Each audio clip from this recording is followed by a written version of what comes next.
Hola chicos, muy buenos días, ¿qué tal? ¿Cómo están? Espero se encuentren muy bien el día de hoy. Hoy en nuestra clase de Ciudadanía, semana 2, vamos a ver lo que es la Declaración Universal de los Derechos Humanos. Pero no sin antes, como ya saben, recordarles que al finalizar la clase deberán ir a la plataforma para responder unas preguntitas que encontrarán y responder las preguntas que serán referentes a las clases del día de hoy.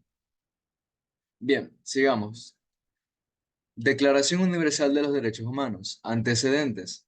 Dos acontecimientos pusieron a la humanidad y al planeta al borde de su destrucción total. La Primera y la Segunda Guerra Mundial, sucedidas en el siglo XX. Se calcula que la Segunda Guerra Mundial dejó un saldo aproximadamente 54 millones de personas muertas, 65 millones de heridos, 3 millones de desaparecidos. Más del 90% de las víctimas pertenecía a la población civil afectada por los bombardeos, enfermedades y hambre. 6 millones de judíos fueron asesinados en los campos de concentración nazis. 40 millones de personas fueron desplazadas por su lugar de origen hacia otros países. De los caídos en la guerra, por citar solo algunos, la Unión Soviética registró 20 millones de muertos, mientras que Estados Unidos reportó 300.000. Un continente entero, Europa, quedó destrozado junto con otros lugares a donde se expandió la guerra, como Asia y África. Su resultado fue muerte, desolación, destrucción, tierras sin producir y contaminadas, países con catástrofes económicas, pobreza, millones de personas sin familia, seres humanos escondidos, desprotegidos, carentes de afecto, sin hogar, muchos de ellos niños. El fin de la guerra marcó un gran reto: censurar las posiciones ideológicas y políticas que fomentaron semejante desastre y abrir una posibilidad para que surgiera nuevamente la vida en los lugares arrasados. Era necesario reconstruir, repoblar las ciudades, producir, proteger a la población y tenerla sana, educada, capacitada para producir. Derechos civiles y políticos. Los derechos civiles y políticos son los que hacen referencia a los individuos. Garantiza que su vida sea posible y respetada.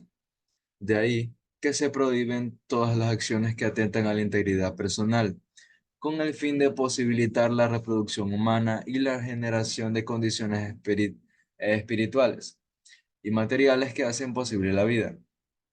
Son derechos que frenan las relaciones de poder entre las personas, las cuales hacen que unas atenten contra otras por supuestas condiciones de superioridad. La expresión de la violación a estos derechos es la violencia física, psicológica o sexual, que destruye a un ser humano y deja huellas profundas, algunas irreparables, como la muerte.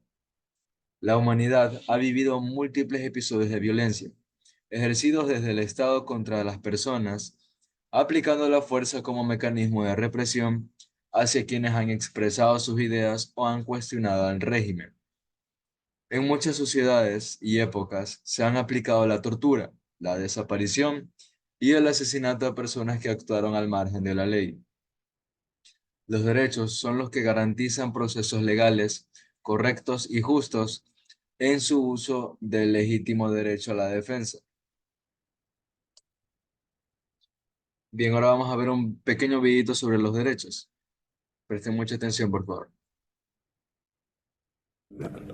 Bueno, yo quisiera a todos invitarlos a participar en la plataforma Tu Constitución, especialmente en relación al tema que ahora nos preocupa, que es sobre los derechos individuales o los derechos civiles y políticos, que también se les llama así.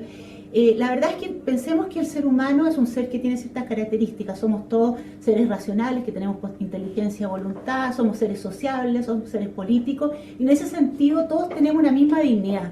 La dignidad nos hace ser merecedor de un respeto y una consideración de todos. Y esa dignidad es la fuente de los derechos. ¿Ah? El hecho de que seamos todos iguales, que tengamos las mismas características, nos hacen entonces que se nos deben reconocer ciertos atributos, ciertas facultades, y de ahí surgen los derechos individuales. O sea, por las características del ser humano, espontáneamente cada uno de nosotros tiene derecho a exigir entonces que los demás respeten estos atributos y facultades que son los derechos individuales. Y ahí entonces el llamado es que hasta qué punto queremos una constitución que de alguna manera plasme en su texto estos derechos fundamentales que nos lleven realmente a desarrollarnos como personas, cada uno y todos y cada uno. Y en ese sentido, veamos entonces hasta qué punto la libertad personal, el derecho de propiedad, las libertades cívicas, pueden ser desarrolladas en mejor forma en un nuevo texto. Quizás en nuestra constitución actual hay algunos vacíos, hay algunos derechos que no se han incorporado y sería importante entonces llamarlos a todos a que se sientan convocados a participar en esta instancia en que de alguna manera estos derechos quizás podemos acrecentarlos, aumentarlos y fomentarlos de mejor forma. De una manera, los derechos individuales, a diferencia de los derechos sociales, en el fondo nos dan la facilidad a todos de que frente al Estado y frente al resto de las personas nosotros podemos exigir su respeto y cumplimiento. Y de ahí entonces que tomar conciencia de estos derechos, plasmarlo en un texto y dar garantías de su efectivo cumplimiento hará entonces que nuestra Constitución sea realmente un texto vivo, viviente, donde todos y cada uno nos sentamos partícipes en una sociedad de igualdad de oportunidades.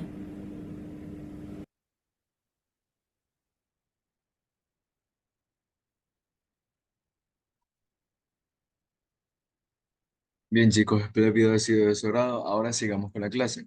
Ahora con procesos históricos que alumbran la democracia moderna.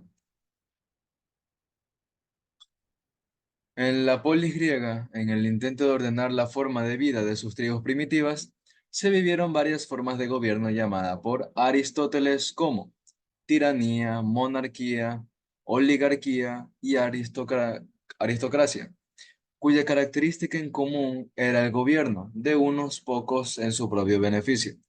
Mientras el pueblo permanecía en la pobreza, era esclavizado y estaba excluido del poder político.